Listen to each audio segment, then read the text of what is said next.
Elizabeth is here. She's our patient navigator at the University of Maryland Medical Center, and she's going to be talking about some of the psychosocial aspects of working with this specific population of survivors. So without further ado, Elizabeth. Thank you.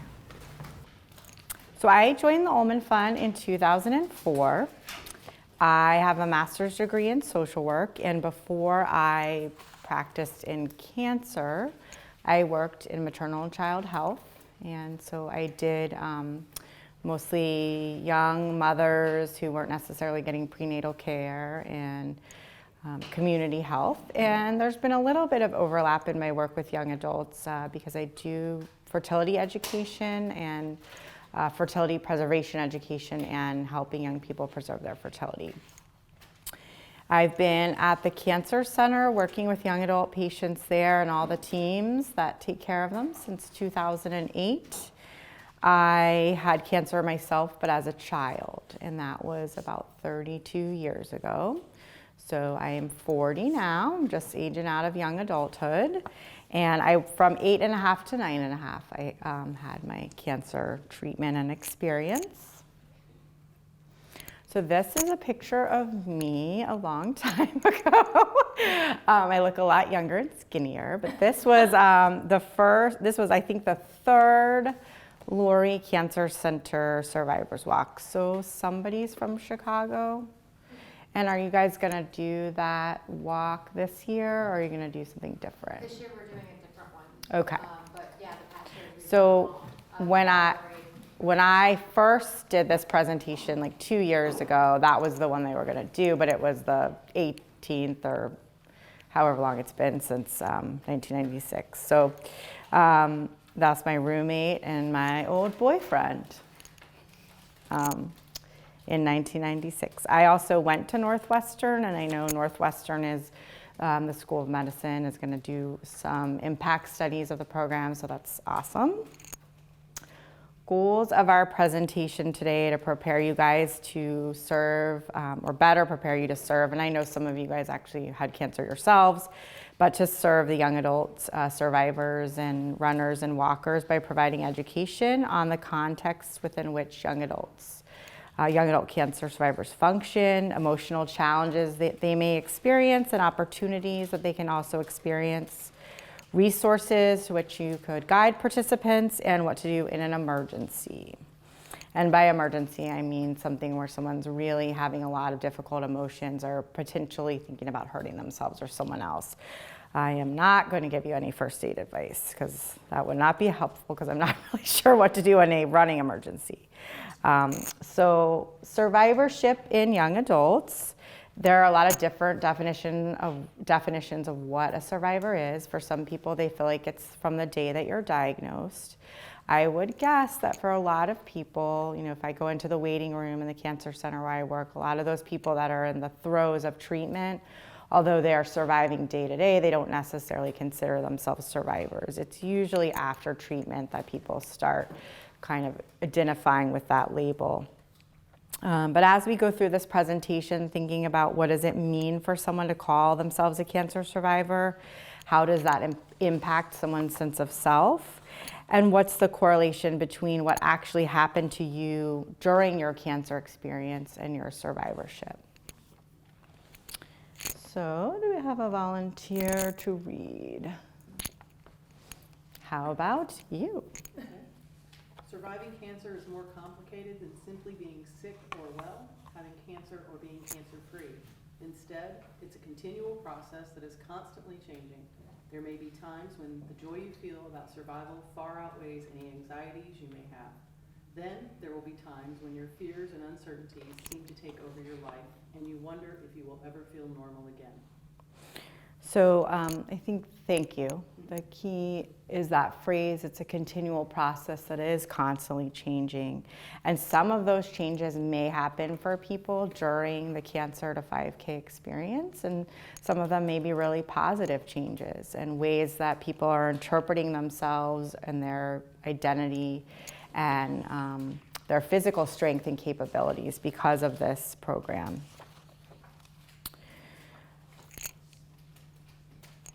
So this is actually from the same place that the quote was from, the National Coalition for Cancer Survivorship, and that's really the oldest cancer survivorship advocacy organization in the United States. So this toolbox is something that you can use to educate yourselves or share with your team members. You might even challenge your teammates during the week when they're not at practice to listen to some of the segments. There's some basic skills, and again, thinking of survivorship as from the time you're diagnosed, some of these skills are about, decision making and communicating with your team and what to do when you're first diagnosed. But then there are special topics, particularly one of interest might be living beyond cancer. So it's online, there's audio versions, you can also print off PDFs, and it's just a great resource. I think that if you don't have a lot of experience with cancer or working with folks that are cancer survivors, it can be an easy way to get that.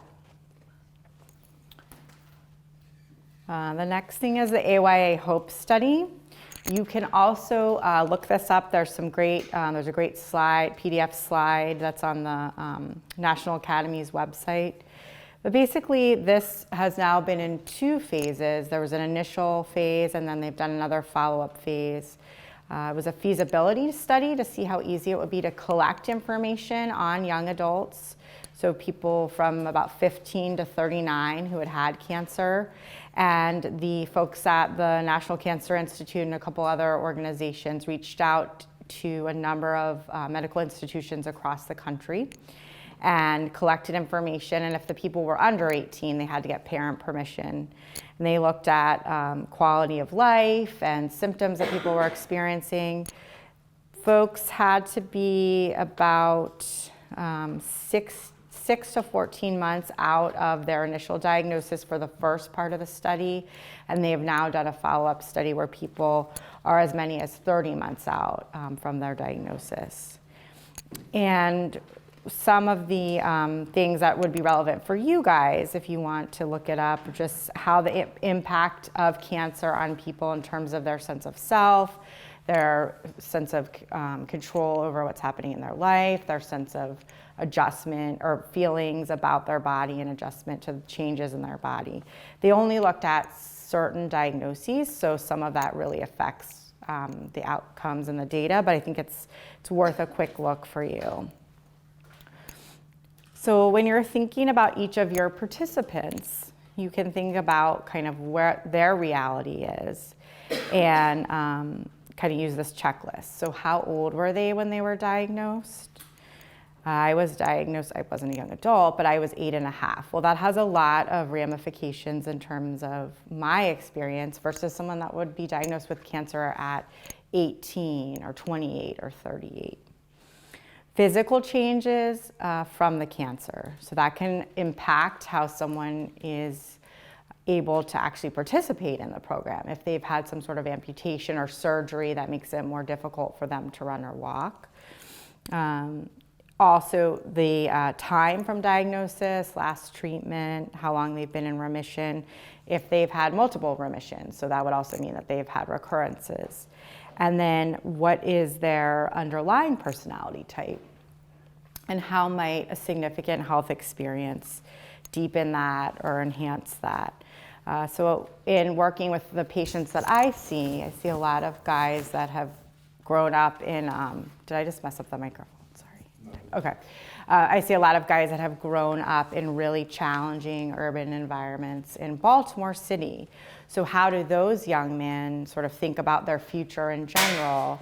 And is a long life something that they've envisioned for themselves to begin with? Many of them probably, we know from research, have sort of envisioned themselves passing away early, not necessarily from cancer, but from gun violence or issues with drugs or just being incarcerated. So how does being told that you have a potentially terminal illness or a life-changing illness affect someone like that versus someone that has grown up in a different situation where they haven't envisioned themselves necessarily dying early of a violent death? So just really thinking about what sort of the whole person and how cancer might have played into each one of your patient or your participants' lives.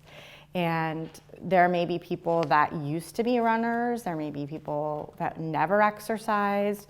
There may be people that are just, really excited to get out there and take control of their lives again.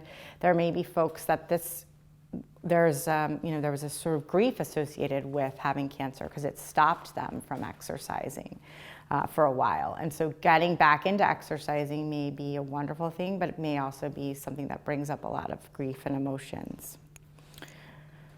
So trauma is a theme in cancer. It's not the same kind of trauma as being, robbed at gunpoint or being in a plane crash, but it is a type of trauma. And there is some of that at every level, we know, for a cancer patient. It may be something that the person isn't necessarily 100% aware of, but it is a reality for all young adults and all people that deal with cancer, because what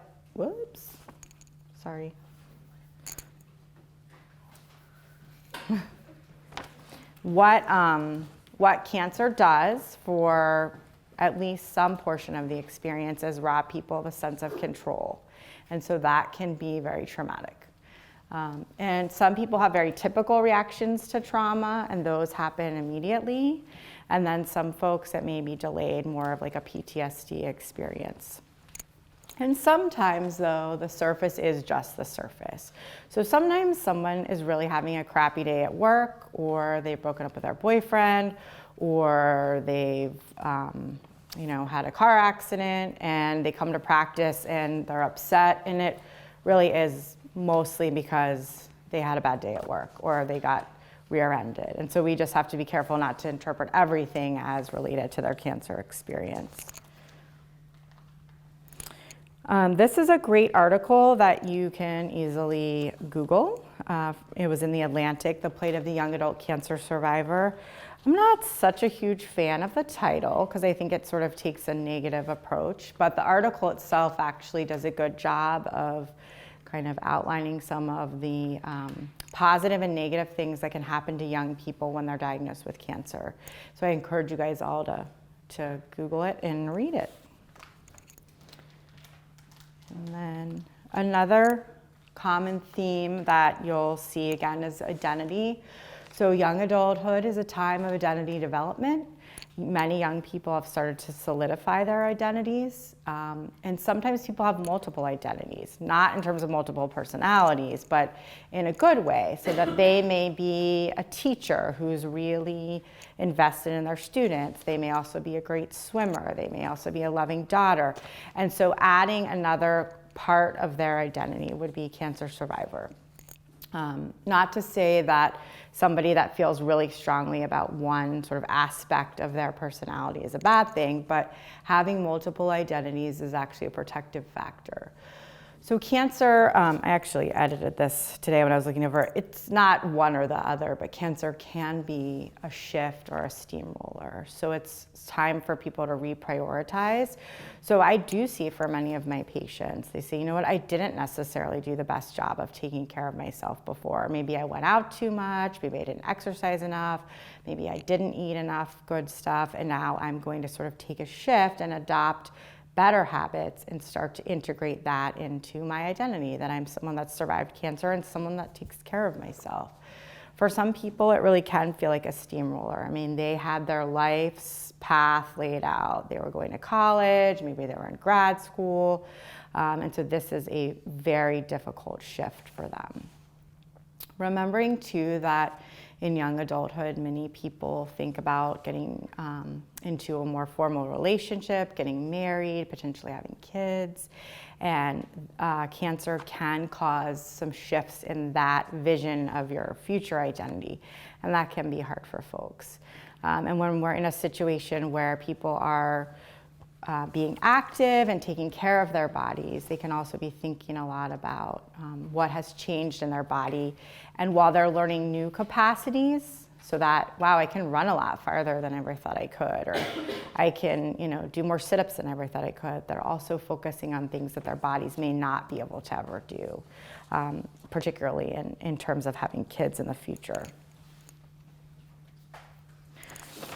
So real quick, some of you guys may remember this gentleman from your psychology classes in college or other readings, but Erik Erikson's sort of big contribution to the field of psychology and understanding human development is the idea that we go through stages and that we have certain tasks that we want to accomplish in those stages as we develop into ourselves and into full human beings.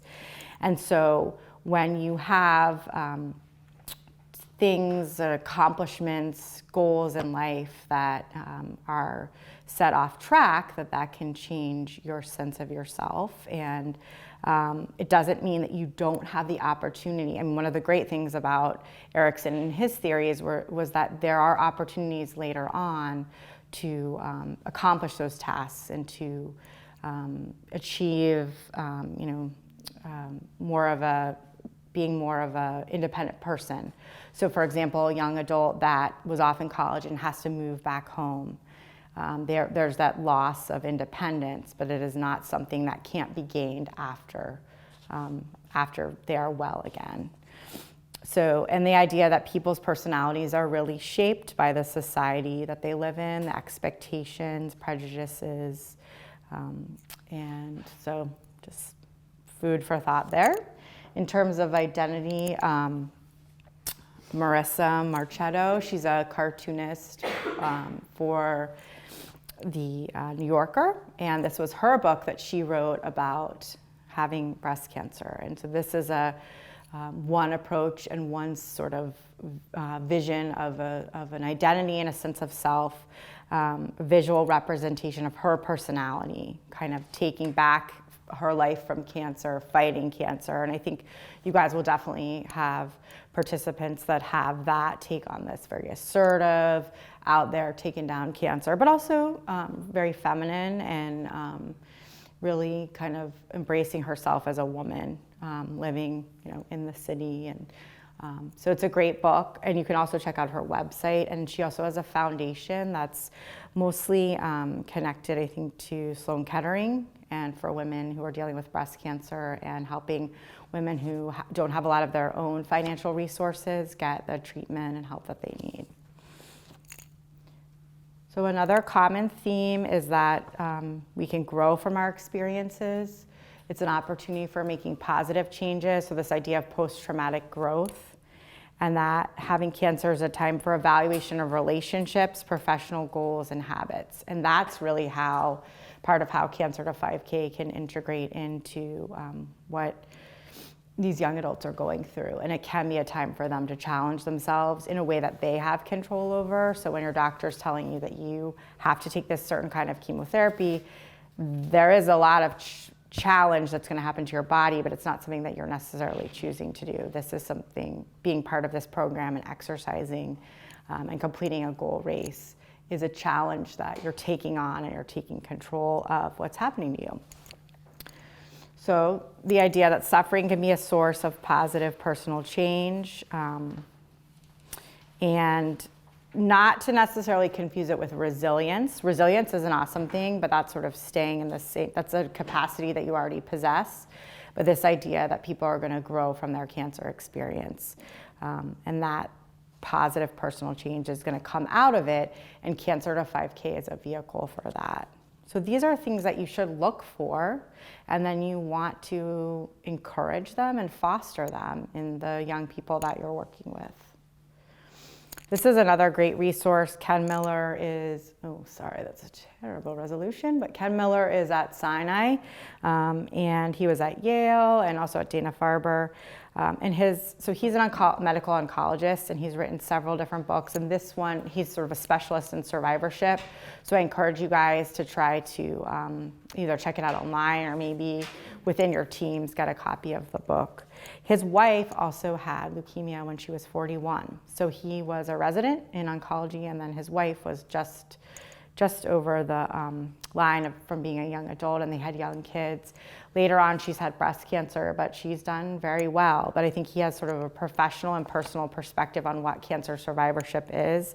And he's recently written a book on global perspectives on cancer and looking at sort of how our culture and our society, wherever we live, whatever country we live in, impacts how we receive cancer treatment and how we consider ourselves as survivors after cancer. There's a couple other resources. Look up Cancer Care, the NCCS. Life with Cancer is in Virginia. Smith Center is in DC. Hope Connections is in Bethesda. Wellness House is in Annapolis, and Hopewell is just north of here in Baltimore County. And then True North Treks is actually out of Chicago, and First Descents is based in Colorado. But these last two are organizations that work with young people and challenge them to do physical adventures and endeavors that can really provide a great sense of accomplishment and control over what's happening and really make your body healthy. When you do have folks in your group that you're noticing are potentially having some trouble, again, it may not really be cancer related, but there's a good chance, especially if they're just out of treatment, that this might be something that has to do with what they've been through. So this is a great resource, the American Psychosocial Oncology Society. It is a referral tool, so they can call, you can offer to call with them to just get connected to a counselor. And this is a case of someone's just like, I've really been loving working out with all these people, but hearing all these stories has made me think about what happened to me or what happened to someone else that I had treatment with, and I just think it might be good for me to connect with someone. And I'm gonna give you guys also a handout that has something that I give to my patients, but just a couple other tips that if feelings are starting to come up or through this program, people are kind of starting to connect with things that they may have pushed back a little. It's just a way to help them. I mean, obviously the point of this is not to make you guys mini social workers or mini psychologists, but you'll have this sort of teachable moment with people when they're exercising, they're pushing themselves, and there are maybe these breakthroughs where they realize, hey, I could use someone to talk to about this. And if you do have an emergency, there was a time in the past where we had someone not at a practice, but somebody that was part of the program reaching out to her teammates, and she was feeling really, really bad and having a difficult time.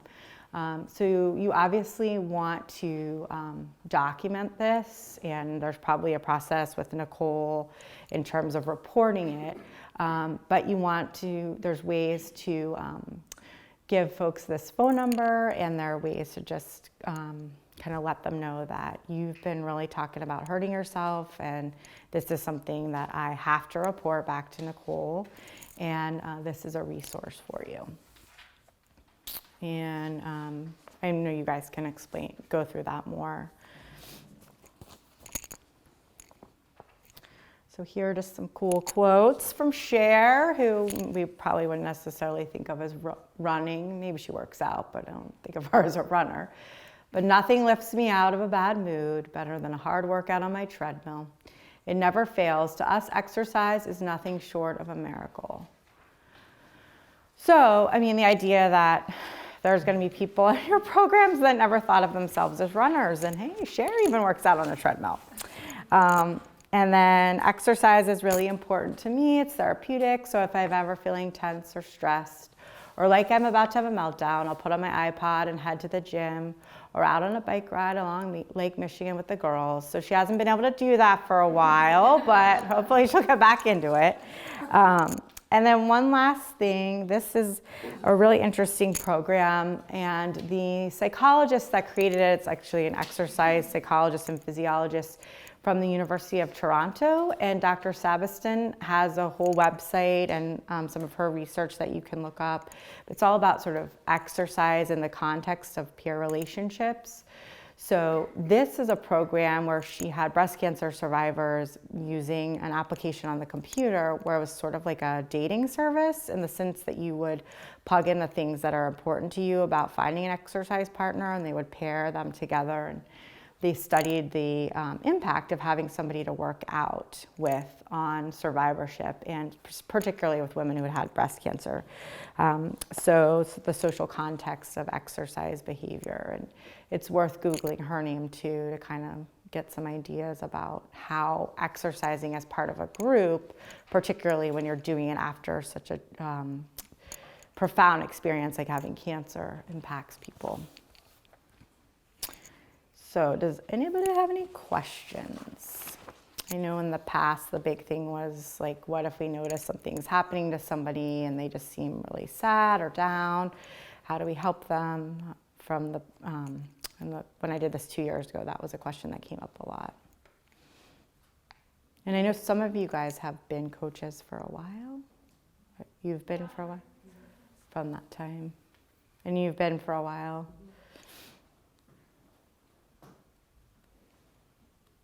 Yeah, knock on wood, we've never had an issue with an emergency, but what would you recommend we do? I mean, it's not like, not necessarily a 911 call, but like just contact you guys. Yeah, let us know. We do have a remote navigator in our office, and we can help connect them with resources. It's not on you to provide any medical advice, so, I mean, you can give them, maybe some ideas or resources, but if you could just let us know, be like, I'm worried about this person, they may have expressed, some extensive sadness, like, can we connect them with your remote navigator? We can easily do that. So please make the connection back to us so we're aware of this and can get them the resources and help that they might need. There's also, I think the Cancerto5K participants can be in our Facebook group. Is that right? Okay. So we have a Facebook group that is managed by myself and Meg, who's the patient navigator at Walter Reed. And so your patient or your participants can join that group, and they do that by friending Pat Navigator. We can give that information out to you.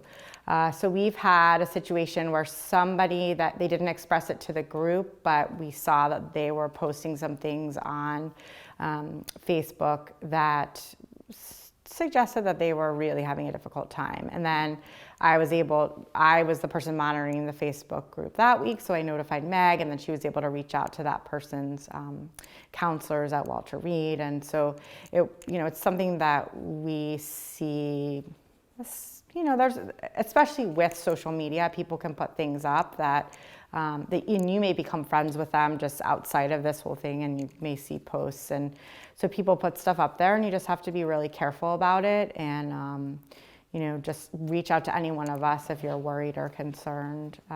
It's not something that's going to happen that often, but it's good to be prepared if it does.